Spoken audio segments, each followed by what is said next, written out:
Hello guys welcome back to my fresh new vlog. तो आज आम आसी जाइछु खंडगिरी मेला बुलिबा पई। आज थिला खंडगिरी मेलार सेकेंड डे।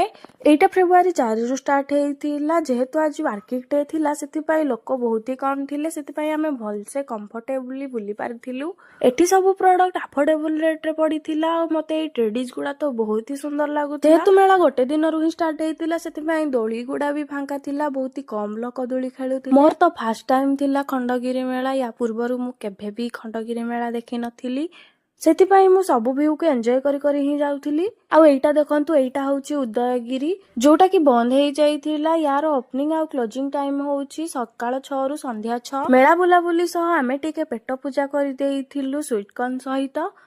तापरे आमे खंडगिरी ऊपर को आसी जाइथिलु। आपण माने जो व्यूटा देखुछंती सेटा होची खंडगिरी ऊपरर व्यू। तो यहाँ थिला आम खंडगिरी मेला बुला बुली। आपण माने तो सब्सक्राइब ही करू नाहंती, आशा करूची वीडियो भल लागिले निश्चय सब्सक्राइब करिवे। रहउची जय जगन्नाथ।